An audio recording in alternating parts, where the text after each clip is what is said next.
Ang kwento ni Tomby.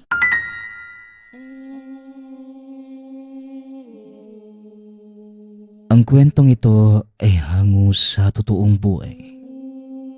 Mula ito sa isa nating tagapakinig. Karanasan ito ni Digong. Walang eksaktong taon. Probinsya ng Cotabato.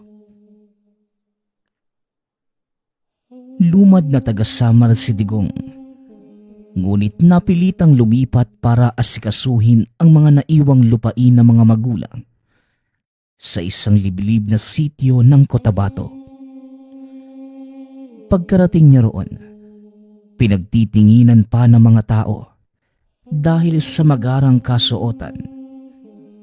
Nasa daan pa lamang ay pinagtulungan ng mga kawatan. Hinubaran at dinakaw ang lahat ng alahas, pati na ang perang dala. Nang mga sandaling yun, hindi niya alam kung saan na lamang pupulutin. Ngunit sa kabutihang palad, nadaanan siya ng isang taong may malasakit. O iho, pagpasensyahan mo na ang tahanan kong ito ha. Sa hirap ng buhay, nagtiis na lamang sa barong-barong. Pero kahit papano maayos pa naman. Merong pagkain dyan sa mesa. Kanina-kaninang umaga. May kape rin kung gusto mo. Huwag ka nang magtanong kung ano ang ulam. Dahil matagal na akong hindi nakakakain ng ganon. Ako nga pala si Abraham. Ikaw bata, anong pangalan mo? Wika ng matanda na nagpakilalang Abraham. Isinuot muna ni Digong ang binigay nitong damit. Pagkatapos, humingi ng gamot para sa nasugatang kamay. Napasabak sa suntukan para sana iligtas ang sarili. Ngunit sa huli, naisahan pa rin ng mga kawatan. Mukhang galing ka sa isang syudad ha. Halata sa tindig mo. Huwag ka rin sanang magtataka kung halamang gamot at lana ang may bibigay ko sa hinihingi mong gamot. Hindi nauuso dito ang medisina. Halaman ang nagsisilbing lunas sa amin. Mabisa naman yan. Wala pang masamang epekto sa katawan. Wika ni Mang Abraham. Habang inihahanda nito ang mga halamang gagawing gamot, nagtataka si Digong nang mapansin ang bawat sulok ng tahanan. Maraming nagliliitang bote sa tabi, mga ugat at sanga ng kung ano-anong kahoy, mga dahon at ang nakaagaw pansin. Ang mga patalim na nakasabit sa kung saan, lalong-lalo na ang gintong punyal. Manong, mga suka po ba? O mga ngatay? Ang dami niyo po kasing patalim eh. Tanong ni Digong. Sinulya pa na matanda ang mga patalim sa sulok. Tumawa ito at saka sumagot. Wala sa nabanggit. Pero pwede din. Dahil ang ginagawa ko ay manghuli at mangatay. Hindi nga lang ng hayop. Tugon ni Mang Abraham. Kumunot ang noo ni Digong. Bigla ring kinabahan dahil minsan nang naikwento ng yumaong ama kung gaano karami ang masasamang loob sa lugar. Pabalik-balik na ang tatay niya roon at may ilang beses pang kamuntikang pagkaisahan. Tago, pasensya na kung ibang naiisip mo sa sinabi ko ha. Pero nagkakamali ka yata ng pagkakaintindi. Hindi ako mamamatay tao kagaya ng nadinig mo. Kung meron mang nakapagsabi, oo, marami ng kasong patayan sa lugar na ito. Pero hindi yun ang tinutukoy ko. Siguro naman nakarating na sa pandinig mo ang tungkol sa mga aswang. Hindi ba? Ang mga nilalang na ito ang tinutugis ko. Kinakatay para mahinto ang kasamaan. paglilinaw ni Mang Abraham. Naniwala naman si Digong, lalo na nang makita ang anting-anting na nakasabit sa leeg nito. Meron din sa sulok ng tahanan. Dito lamang siya nakahinga ng maluwag. Pasensya na rin po kayo sa naisip ko ha. Hindi ko lang maiwasan. Dayo lang po kasi ako dito sa lugar eh. Wika ni Digong. Oo nga, ano pala ang sadya mo rito? Ang ganyang itsura parang malabong tumungtong sa ganitong klaseng lugar eh. Alagad ka ng batas ano? At nandito ka para maghanap ng pinagtataguan ng mga terorista. Tanong ni Mang Abraham. Hindi po. Nakabili kasi yung angka namin ng lupa dito sa malapit. Sumakabilang buhay na po yung mga magulang ko eh. Kaya ako yung naiwanang mag-asikaso. Ang totoo, hindi pa ako nakarating sa dapat na puntahan. Hinarangan pa naman ako kagad ng mga tulisan eh. Tugon ni Digong. Naku, hindi na bago yung ganyang kaso rito. Marami talagang loko-loko sa tabi. Kung makakita lang ng taong may suot na mamahalin, susundan para pagdakawan. Ang mga negosyante nga, iba yung pag-iingat ang ginagawa para makaligtas sa mga tulisan. Ano, wala nang itinira sa'yo ano? Wala po. Damit, pera, alahas, lahat kinuha. Binugbog pa ako ng mga loko. Akala ko nga ikamamatay ko na eh. Mabuti naman ho at napadaan kayo. Kaya maraming salamat po ah. Walang anuman iho. Siya nga pala, kumain ka na dahil kanina pa yung pananghalian. Baka sa mukha mo ang gutom. Pagtsagaan mo na lang muna ang meron sa mesa ha. Yan lang talaga eh. Wika ni Mang Abraham. Habang kumakain, sinamantala ni Digong ang pagkakataon na pagmasda ng matanda. Magaan ang pakikitungo nito at wala itong nararamdamang panganib. At kahit barong-barong lamang ang tahanan ay maayos naman. Pagkatapos niya sa nagpaalam na ito, sinamahan na rin ni Mang Abraham sa pag-aalala na baka pagkaisahan na naman ng mga taga roon, lalo pat bagong salta lamang sa lugar. Malapit lang naman sa tinitirhan na matanda ang lupaing pagmamay-ari ng angkan. Ilang minutong lakaran lamang. Pagkarating doon, napailing si Digong dahil nagmistulang kagubatan ang ekta-ektaryang lupain. Walang malinis na bahagi bukod sa daanan. Iho, hindi ko alam na ito pala ang pagmamay-ari nyo. Ilang dekada na rin yata ang bibilangin magmula noong huli kong napansin na merong dumalaw rito. Ano bang plano mo? Sa laki ng lupaing ito, pwede mong pagtayuan ng establishmento. Kaso nga lang, mahirap ang estado ng pamumuhay ng lugar na ito. Ano bang balak mo? Pasensya ka na kung marami akong tanong ha. Tanong ni Mang Abraham. Natahimik si Digong. Napaisip sa tanong na matanda. Nagpunta ito sa lugar na walang ideya kung ano nga ba ang gagawin sa lupa. Ang sinabi lang ng yumaong ama, asikasuhin ito at walang malinaw na utos. Wala din siyang kapatid na mapagtatanungan. Ibibenta ko na lang po siguro. Hindi ko rin naman gustong magnegosyo maski manatili sa lugar na to. May buhay rin po kasi ako sa amin eh. Wika ni Digong. Kung sa bagay, kahit ako nga na taga rito, minsan na ding naisip na mga ibang lugar. Kaso lang wala akong mapupuntahan eh. Tugon ng matanda. Sinuri nila ang buong lupain eh. Makalipas ang ilang sandaling paglilibot, bumalik sila sa tahanan ni Mang Abraham. Bilang bisita nakaupo lamang sa bakuran si Digong. Nagkakape habang tinatanaw ang kapatagan sa harapan.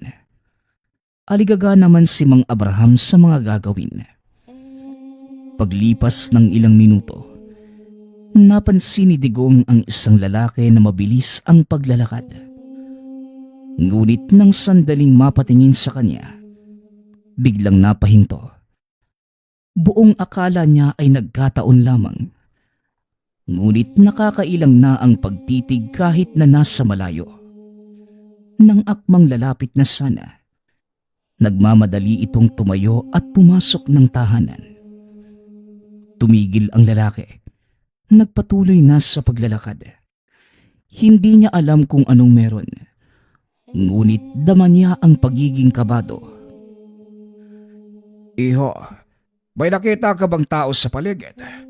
Parang may napansin kasi ako eh. Bigla ang tanong ni Mang Abraham. Kagagaling lamang nito sa likod ng bahay. Meron po pero umalis din kaagad eh. Dumaan siya doon oh. Tumingin pa nga rito eh. Tugon ni Digong. Ganun ba? Iho, mas mabuti siguro kung wag ka munang lumabas o maglakad-lakad. Kahit sabihin pang dito lang sa malapit. May mga bagay na mahirap paniwalaan pero... alam mo naman ang tungkol sa aswang ano? Hindi ba? Sa lugar na ito, maraming ganyan. Kung saan-saan sumusulpot.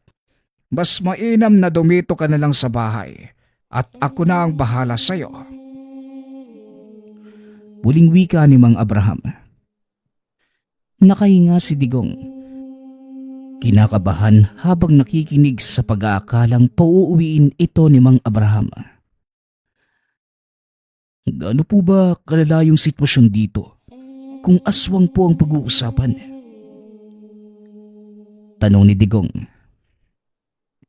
Nako, hindi na mabilang ang kaso ng pambibiktima. Iba't ibang lahi ang naglipana. Iba't iba ang tawag ng sikmura.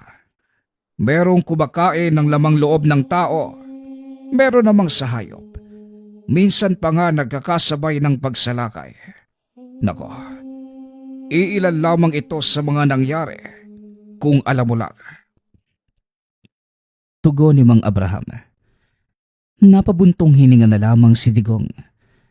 Lihim na nagdarasal na sana'y walang masamang mangyari habang nasa lugar. Lalo na ang kaligtasan laban sa aswang. Pagsapit ng gabi, naiwan si Digong. Sumaglit sa tindahan si Mang Abraham dahil nagkulang sa pangangailangan. Habang hinahantay ang pagbalik na matanda, napansin niya ang anino ng tao sa hindi kalayuan. Kahit madilim na sa bahaging yun, malinaw na merong nagtatago sa mayayabong na damo. Una niyang naisip, baka aso lamang o anumang hayop dahil gumagapang. Ngunit habang tumatagal, meron ng kasamang matinding pag-alingasaw. Kinilabutan ang binata. Nagsara na lamang ng mga bintana at pinto. Hindi rin maiwasang magbitbit ng patalim. Makalipas ang ilang sandali, hindi na ito mapalagay dahil kahit sa bubong ay meron ng kumakalampag. Nakatayo lamang habang tinitignan ang tagpi-tagping yerong nayuyupi. Hindi nagtagal. Meron ng malakas na pag-angil. Pinagpawisan si Digong na mga sandaling yun. Nanginginig na rin ang mga tuhod habang pinapakinggan ang kababalaghang yun. Ngunit nagulat na lamang nang bigla itong mawala. Hindi siya kagad kumilos sa pag-aakalang nasa tabi lamang ang nilalang. Ngunit nang madinig ang boses ni Mang Abraham, dito lamang siya nabuhayan ng loob. Digong! Iho, nariyan ka ba sa loob? Ayos ka lang ba? Malayo pa lang ay nakasigaw na ang matanda. Tinitignan ang paligid habang papalapit ng tahanan. Dali-dali itong pumasok at hinanap si Digong. Diyos ko, ano bang nangyari?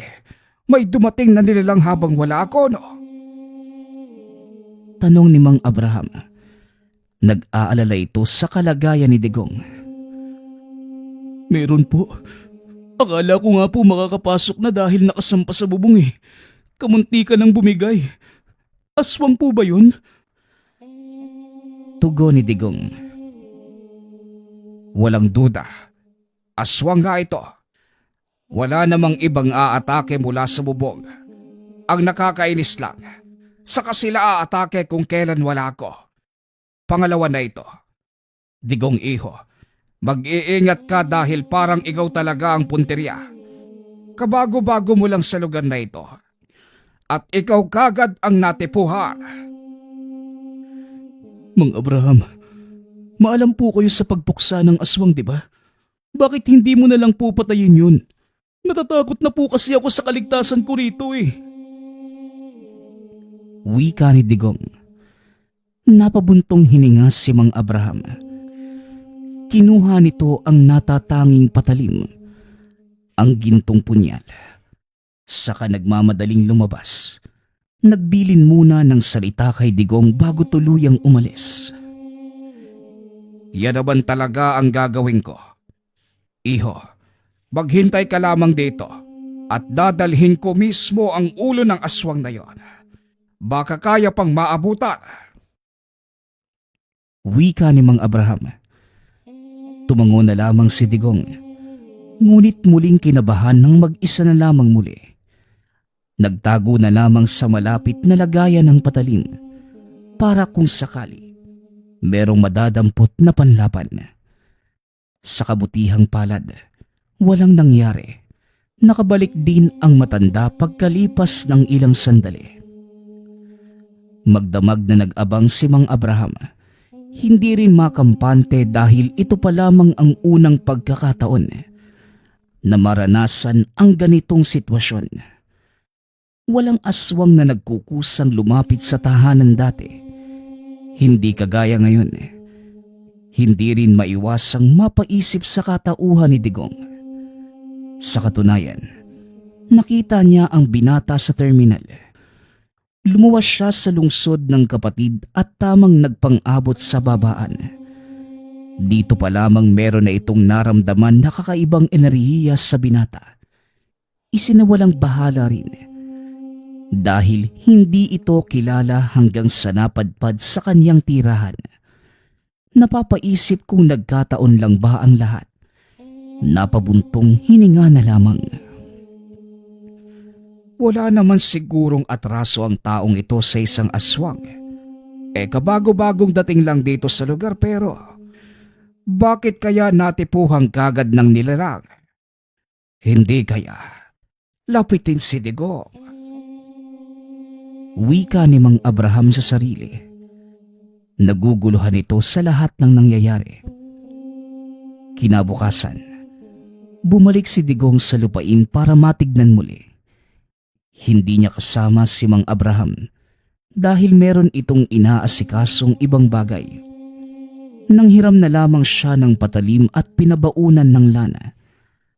Ang bilin ng matanda, kung sakaling kukulo ang likido, posibleng merong aswang sa paligid. Inabala ni Digong ang sarili sa pagtatabas ng damo at pamumutol ng mga kahoy sa labas. Naisip na linisin para maging kaaya-aya tignan kung sakaling makahanap ng mamimili. Sa kalagitnaan ng gawaing ito, may isang lalaking lumitaw. Nagtataka siya dahil hindi napansin kung saan dumaan. Basta na lamang nakatayo sa kanyang likuran. Natumba pa ito pagkatapos mawala ng balanse dahil sa pagkagulat. Manong, magandang araw po. Ano ho bang kailangan nyo? Tanong ni Digong. Ni hindi niya magawang ituwid ang pananalita. Lalo na nang mapansing basa ang telang pinagbalutan ng bigay na lana. Dito pa lamang ay nagkaroon na siya ng hinala. Ngunit ngumiti lamang ang matanda sa kanya. Sabay iwas ng tingin. Nagpunta ito sa kabilang dulo kung saan merong bato na pwedeng upuan. Tahimik lamang siya nitong pinagmamasdan. Manong, may tatanong po ba kayo sa akin? Naliligaw po ba kayo? Pasensya na ho kung hindi ko masasagot yung tanong niyo ha. Hindi po kasi ako taga rito eh. Wika ni Digong. Sinubukan nitong pagaanin ang sitwasyon. Ngunit nakatingin lamang sa kanya ang lalaki. Walang balak na magsalita. Nailang na ang binata hindi maintindihan ang biglaang pagbigat ng pakiramdam. Nang makahanap ng pagkakataon, nilapitan niya ang mga gamit sa tabi at napagtantong naubos ang laman ng bote. Basang-basa ang nakabalot na tela. Napatitig siya sa lalaki. Kalaunan, nagmamadaling tumakbo palayo.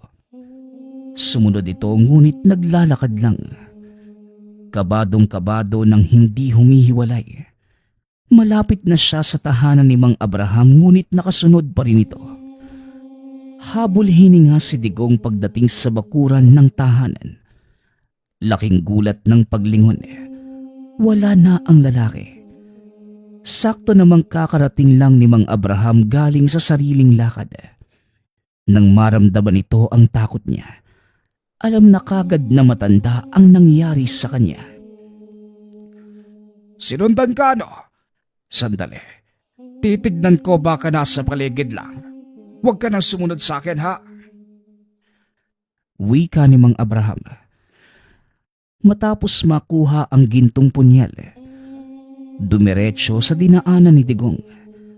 Tinignang mabuti ang paligid. Kahit ang masukal na bahagi ay sinilip. Nakarating na lamang siya sa lupain ng binata. Ngunit walang naabutang aswang. Tumambay roon ng ilang sandali. Hanggang sa napadaan ang kakilala. Paring Abraham. Magandang araw. Kanina ka ba dyan? Doon kasi nakasalubong ko yung lalaki na dating sinasabing aswang. Matagal ko na siyang hindi napansin dito sa lugar natin. Pero ngayon lang nakita ko. Hindi kaya naghahanap na naman ng bagong biktima? Tanong ni Mang Karding. Lalaki. Sino naman? Maraming naging usap-usap ang aswang dito.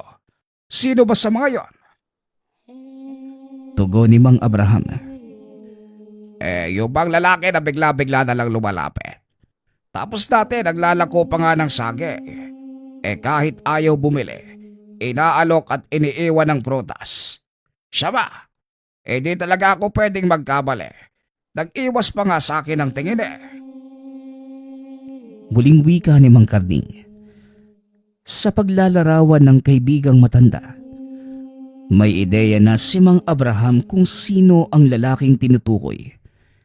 Ito ang dating bali-balitang aswang na nangyayanggaw sa pamamagitan ng pag-aalok ng prutas. Hindi ito nahuli dahil nang magsimula ang usap-usapan, kagad na itong umalis sa lugar. Siya nga. Naalala ko na. Aba, bumalik pa talaga sa lugar natin. Maraming taon na rin ang nakalipas noong huli siyang namataan dito ha. Inakala siguro na wala nang makakaalala. Paring Karding, saan mo siya eksaktong nakasalubong? Baka maabutan ko pa. Nako, hindi na. Paglingon ko nga nawala ka agad Napakabilis ng kilos. Pare, mag-iingat ka. Isa kang biyasang manunugis. Kaya baka ikaw ang unang puntiryahe ng lalaking yon. Sasabihan ko na rin ang iba pa para alam nila at makaiwas. Muling wika ni Mang Karding. Napabuntong hininga na lamang si Mang Abraham. Sumabay na sa kaibigan sa pag-uwi. Habang nagpapalipas ng oras sa bakuran, hindi maiwasang mapaisip sa nilalang. Nabulabog din nang magsalita si Digong. Manong, ang lalim po ng iniisip niyo Pwede po ba kayong maistorbo sandali?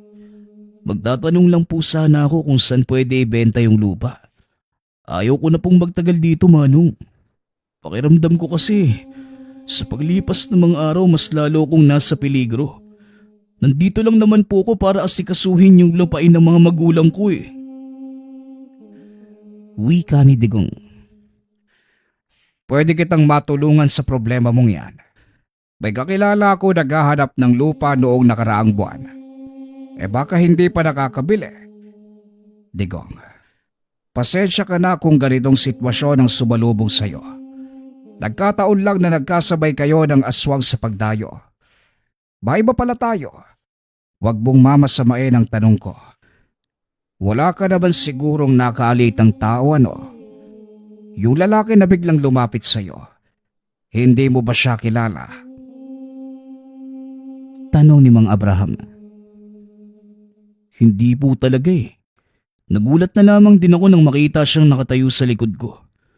Saka, wala naman po akong nakalitang tao. Bakit niyo po pala naitanong, Manong? Wala lang.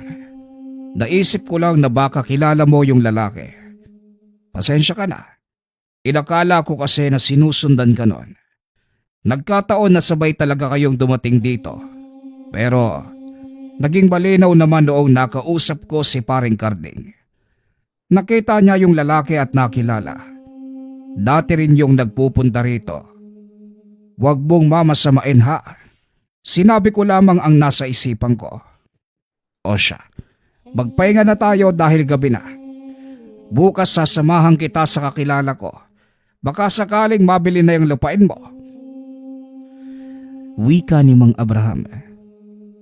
Makalipas lamang ang ilang oras mula sa pagkakahiga. Nagising si Mang Abraham nang mapansin ang samyo ng aswang sa malapitan. Dali-dali nitong pinuntahan ang aparador kung nasaan ang kanyang gintong punyal. Binitbit na rin ang bote ng lana. Sa kadahan-dahang lumabas. Nakita kagad ni Mang Abraham ang aswang. Nakatingin ito sa bintana kung saan malapit lamang natutulog si Digong. Nagsambit ito ng orasyon para malingat ang paningin ng nilalang. Pagkatapos ay dahan-dahang nilapitan. Walang pagdadalawang isip na tinaga niya ito.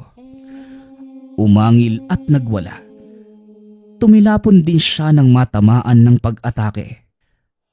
Pagkabangon ay muling sumalakay. Ngunit mabilis na nakabawi ang nilalang. Naging mano-mano ang labanan nang hindi mahagilap ni Mang Abraham kung saan nahulog ang gintong punyal.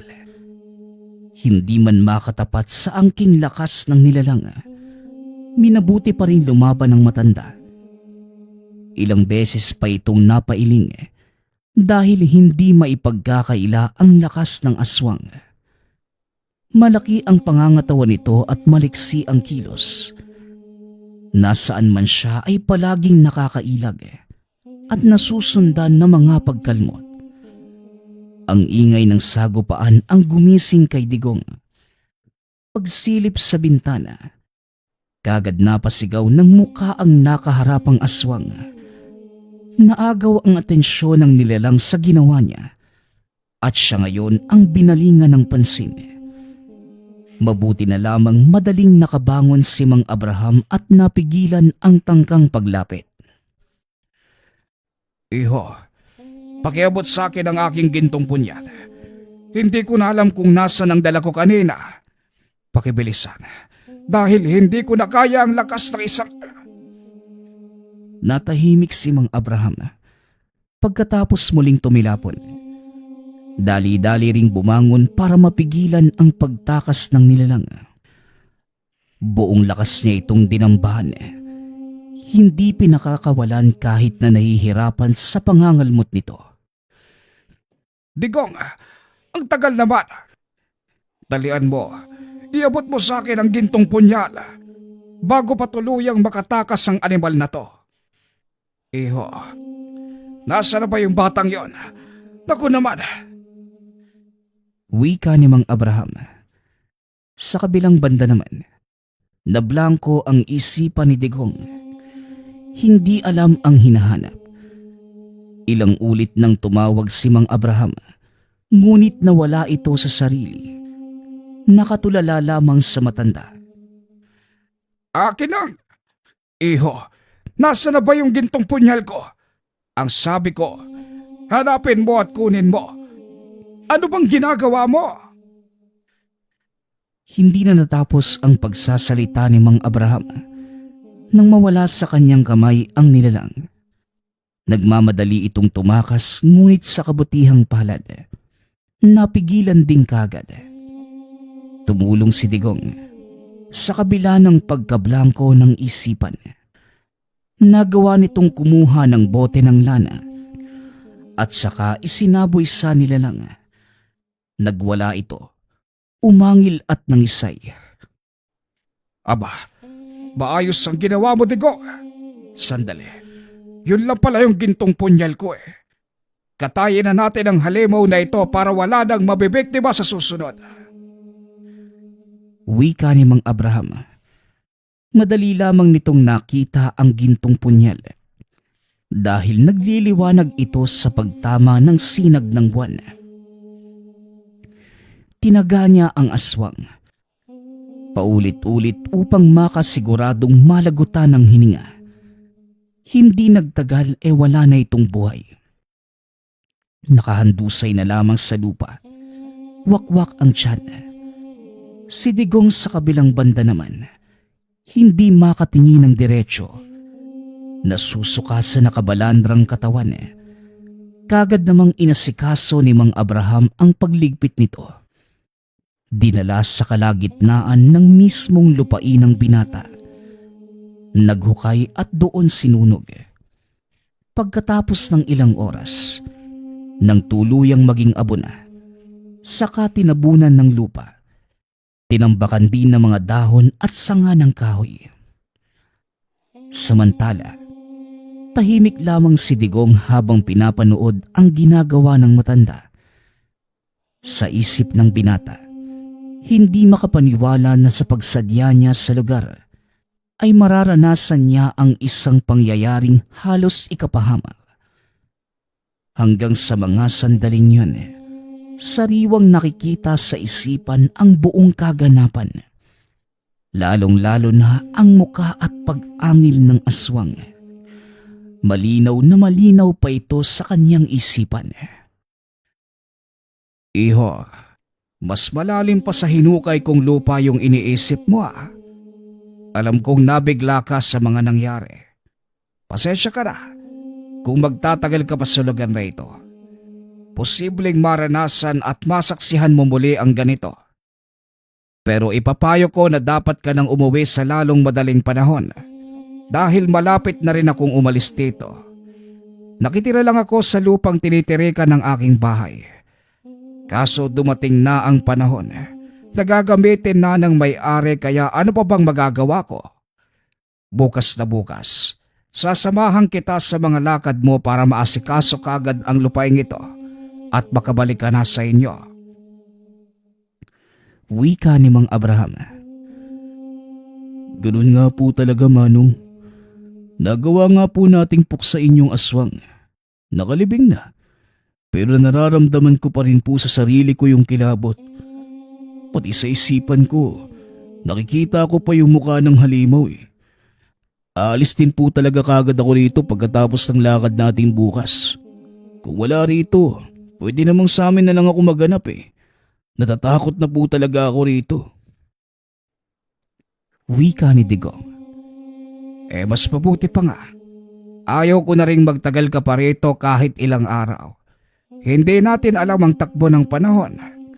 Mas maigi na yung makaiwas kesa malagay na naman sa alanganin. O siya, tara na dahil mag-uumaga na. Muling wika ng matanda. Kinabukasan, inasikaso nila ang paghahanap ng bibili ng lupa. Kaso nga lang, nakabili na ang kakilala ni Mang Abraham.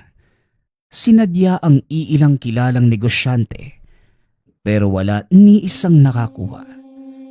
Sa huli, umuwi na lamang sila ng tahanan. Nakapagpasya nang uuwi na lamang si Digong. Nagkaproblema pa ito dahil walang pamasahe. Ninakaw ang lahat noong unang pagdating. Huwag mo nang alalahanin yan. Meron akong naitabi rito. Baka magkasya para makauwi ka. Hindi pwedeng tumanggi dahil kinakailangan mo ito ngayon. Bayaran mo na lamang ako kapag nakabenta ka na. Sa kabilang sityo lang din naman ako lilipat eh. Madaling hanapin dahil maraming nakakakilala sa akin. Mag-iingat ka sa biyahe mo, iho. At kung maaari, kalimutan mo na rin ang nasaksihang kaganapan para mawala yung takot mo. Pasensya ka na talaga kung ito yung naabutan mo sa pagpunta rito, ha? Hanggang sa ilang taon ang lumipas, naibenta din ni Digong ang lupa. Ngunit hindi na siya muling bumalik sa lugar. Pinaasikaso na lamang niya sa ibang tao ang lahat ng kailangan. Hinanap niya si Mang Abraham sa nasabing sitio. Maswerte naman ang binata.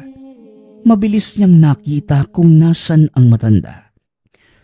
Tinulungan niya ito sa panibagong buhay.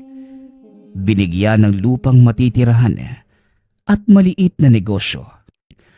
Malaki ang pasasalamat niya kay Mang Abraham. Dahil kung hindi sa matandang ito, malamang patay na ito at nabiktima ng aswang. Magpas hanggang ngayon, hindi pa rin nalilimutan ni Digong nang minsan itong masaksihan ang isang matanda na nangangalaga sa gintong punyal. Ang susunod nating kwento ay mula sa isa nating tagapakinig. Karanasan ito ni Gregor. Walang eksaktong taon. Probinsya ng Zamboanga. Kasalukuyang naghahanda ang batalyon ni Gregor dahil isa sila sa ipapadala sa mangyayaring digmaan. Labis ang panalangin ng binata dahil ito ang unang beses niyang sasabak sa ganito kabigat na labanan. Iniisip din ni Gregor ang dalawang anak na may iwan sa piling ng lola. Tanging sila na lamang ang pinagkukuhanan niya ng lakas ng loob para lumaban sa buhay, lalo na sa pagiging malakas sa trabaho. Siya din ang nagsusustento sa mga gamot ng ina at nagpapaaral sa iba pang pamangkin. Dahil sa agarang pag-alis, nag-iwan na lamang ito sa ina ng sapat na salapi para ipangsustento sa dalawang may iwang apo. Bago pa man umalis, bumalik ito sa ina at mga anak at ipagdarasal nila ang kaligtasan niya. Nang makarating sa lugar, nahati ang grupo sa tatlo. Nagkaroon ng isang babae at isang lalaking kagrupo si Gregor. Dahil nag-iisang babae ang kasama nitong tawagin na lang natin sa pangalang Ami. Nagpasya siya na mas pagtuunan ito ng pansin. At kagaya niya, wala silang ibang iniisip kundi ang kanilang mga anak. Samantalang ang isa namang kasamang lalaki, nakaantabay lamang sa kanilang dalawa. Sa unang araw, naging mapayapa naman ang grupo dahil pansamantalang natigil ang hidwaan ng dalawang partido. Sinamantala ito ng grupo ni Gregor para maiayos ang mga kakailanganing kagamitan kung sakaling biglaang umatake ang mga rebelde. Ayon kay Gregor, napakabigat talaga ng mga bala, baril at iba pang kagamitan na kanilang daladala. Ngunit nasanay na lamang ang binata dahil matagal na rin ito sa serbisyo. Tanging kalaban na lamang ay ang pagbagsak ng resistensya. Dahil sa ibang grupo ang nakatokang magbantay noong gabi, minabuting umidlip ng binata. Hindi pa man nakakaisang oras ay napabango na ito nang magsimula na ang kaliwat ka ng putukan. Dali-dali silang naghanap ng mapagtataguan at dito nag-umpisang makipagpalitan ng bala. Katabi ni Gregor si Ami, samantalang yung isa naman ay nasa katabing puno. Nang walang ano-ano biglang sumigaw si Ami. Napalingon naman si Gregor at tinanong kung natamaan ba ito ng bala. Ngunit umiling lamang ito sa kanya at sinabing manganganak na siya na mga sandaling yun. Napakunot naman ang noo ni Gregor dahil hindi naman ito mukhang buntis. Hindi na natigil sa kakasigaw si Ami na parang nasasaktan. Kaya naman inakay niya ito sa likuran at naghanap na mapagtataguan. Nanginginig na din si Gregor dahil sa walang humpay na putukan at anumang oras ay pwede silang matama ang dalawa. Pahinto-hinto sila sa paglalakad hanggang sa may makitang isang abandonado at konkretong maliit na tahanan. Nang makaupo si Ami, wala nang pagpipilian ang binata. Dali-dali niyang tinulungan si Ami na tanggalin ang pang-ibabang kasuotan. Pwersahan namang umiris si Ami. Diretsyong lumabas ang ulo ng sanggol. Dahan-dahan naman itong hinugot ni Gregor. Isang batang lalaki ang isinilang. Labis na tuwa naman ang naramdaman nito nang maalala rito ang sariling anak na lalaki. Hanggang sa bigla namang sumigaw ng tulong ang kasamang lalaki. Hinugot nito ang tela sa bulsa, ipinulupot sa bata at tinabi sa natutulog na ina. Lumabas na si Gregor. Tumakbo papalapit sa kasama at naabutang may katabing isa pang sundalong sugatan. Dali-daling tinakpa ni Gregor ng tela ang bumubulwak na mga dugo sa braso. Hinila ito papalayo sa pwesto at dinala sa likuran ng puno para mabigyan ng paunang lunas. Si Gregor din ang inaasahan ng grupo sa mga ganitong pagkakataon dahil ito lamang ang may karanasan sa panggagamot. Bago pa man maging isang ganap na sundalo, dati itong nag-aaral ng medisina. Ngunit dahil sa kagustuhan ng ama, na dati ring sundalo na sundan ang yapak ng ama, napilitang huminto ni Gregor at nag-umpisang harapin ang mga pag-iensayo para maging isang ganap na sundalo. Nang tuluyan namang humupa ang pagdurugo ng mga sugat at kahit papano'y guminhawa na ang pakiramdam ng kasamahan. Iniwanan na ito ni Gregor dahil kailangan ng tulong ng isa pang naiwang kasama. At nang magkatabi, muli silang nakipagpalitan ng bala. Nagpatuloy lamang hanggang sa humupa ang bakbakan. Pagkatapos tumakbo ito papunta kay Ami, naalala niyang hindi pa napuputol ang pusod ng bata. Naabutan naman niyang tulog pa din si Ami. Ngunit nang makalapit, napansin niya na parang hindi na ito humihinga.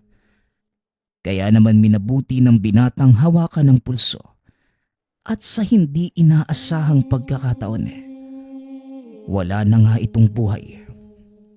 Pumatak ang luha. Napakasaklap ng tadhana dahil nag-uumpisa pa lamang ang pagkakaibigan nilang dalawa.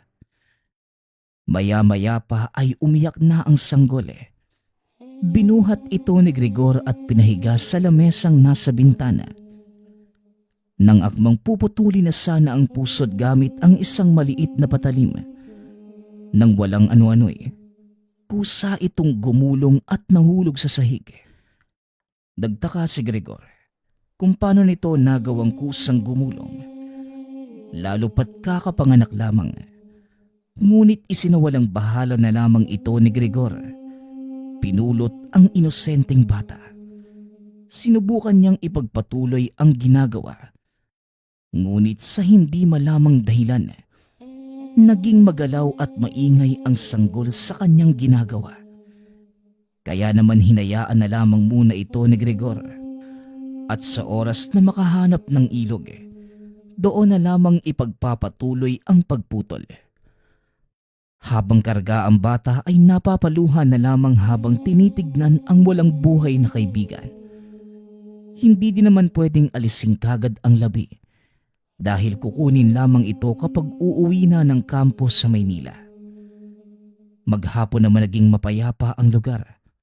Nanatili sa bakanting tirahan si Gregor para mabantayan ang sanggol at ang bangkay ni Ami. Pagsapit naman ang 7:00 ng gabi, dumating ang pinuno ng grupo at nag-abiso. Nalilipat na ng barangay dahil natunugan na ng mga rebelde ang kanilang lokasyon. At dahil hindi kaya ng konsensyang iwanan ang sanggol sa piling ng walang buhay na ina, dinala na lamang ito ng binata at gamit ang pahabang tela, itinali sa katawan habang nakaharap ang mukha ng sanggol sa dibdib. Pagkalabas, nakita silang dalawa na lamang ang natira sa lugar. Kaya tumakbo na sila ng mabilis. Hindi naman naging sagabal ang dala dahil sa napakagaan at nakatali naman ng mahigpit. Halos kalahating oras din ang itinakbo hanggang sa nakarating sa grupo. Hindi pa man natatapos ang paghabol ng hininga, bigla muling nag-umpisa ang putukan.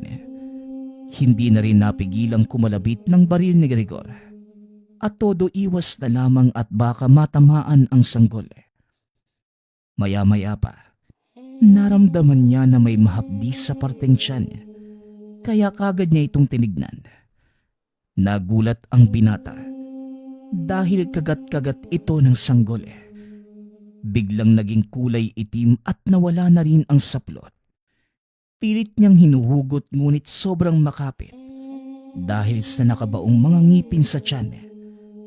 Maya-maya pa, may isang ligaw na bala ang tumama sa paanan ng sanggol. Kaya napabitaw ang bata. Nahulog at nang tignan ni Gregor. Napaka-inosente nitong tignan at umiiyak sa gitna ng digmaan. Dahil sa patuloy na pag-iyak, pinulot muli ito ni Gregor. Nang mahawakan sa braso, bigla muling nag-iba ang itsura at inatake ang binata. Walang humpay siya nitong pinagkakagat sa muka at napahandusay na lamang sa lupa. Hindi rin makasigaw dahil natatakpan ng dibdib ng nilalang ang bibig.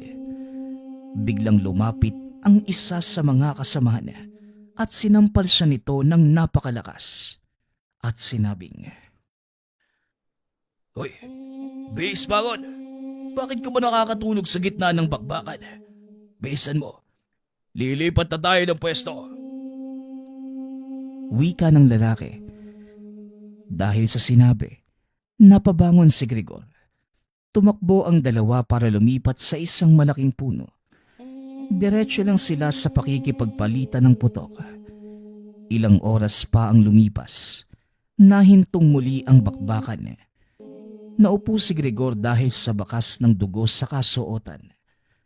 Naitanong ng mga kasamahan kung natamaan ba ito ng bala ngunit napailing na lamang siya at sinabing baka natusok lamang ng matulis na kahoy. Matapos makapagpahinga, pumunta sa tagong lugar at tinignan ng sugat sa tiyan. Natakot ito nang makita ang sugat. Hindi ito pangkaraniwan. Pailalim na parang hinukay ng daga. Mabilis niyang nilinisan ang sugat matapos ay kagad na bumalik sa mga kasamahan. Nagdeklara na ang tagapamahala ng grupo na iuwi na muna sila sa Maynila. Dali-dali silang nagtipon at naghanda sa pag-alis. Binuhat naman ng 2 lalaking sundalo ang katawan ni Ami para dalhin sa kanyang pamilya. Pinaunan nila si Gregor sa gagamiting transportasyon papunta sa lugar. Hindi na niya nakita ang labi ng kaibigan. Ngunit ayon sa mga kasamahan niya, dala ito ng kabilang grupo. Samantalang hindi naman nagdugo pa ang mga sugat ni Gregor dahil sa mahigpit na pagkakatali. Pagkarating sa Maynila, may mga doktor na sumalubong sa grupo. Isa si Gregor sa mga agarang ginamot at napatanong pa nga ang doktor sa natamo niyang sugat. Ngunit ang tanging sagot lamang, natusok ito ng matulis na kahoy. Hanggang sa mabilis pang lumipas ang 2 linggo, tuluyang naghilom ang sugat ni Gregor. Naging maayos naman ang libing ni Ami. Ayon din sa mga kasamahan, hindi naman ito buntis dahil walang buntis na sasama sa giyera. Sa unang bakbakan pa lang ay natamaan na ito at wala ng buhay sa abandonadong tirahan. Maaaring ang sanhi ng nakaengkwentrong sanggol ay pagkatulog sa gitna ng giyera, ang napapabalitang tiyanak sa lugar. Dati pa man nagpapakita na ito sa iba pang mga sundalo, kagaya ni Grigor. Marami na din itong mga naging biktima. Dahil sa nalaman, naging malinaw sa kanya ang pangyayari. Matagal na panahon na magmula nang mangyari ang kababalaghan, ngunit sariwa pa rin sa alaala ni Grigor ang naranasan. Samantalang naiwang alaala na lamang ang mga peklat na natamo nito. At yon ang nagiging patunay tuwing maikukwento sa ibang mga kasamahan sa trabaho ng minsang makaranas ng pag-atake ng tiyanak sa gitna ng digmaan. Nagpapasalamat nga pala ako sa lahat ng sumusuporta sa ating channel. Nawa ay patuloy niyong suportahan at pakinggan ang ating mga kwento. Hanggang sa muling pakikinig. Paalam.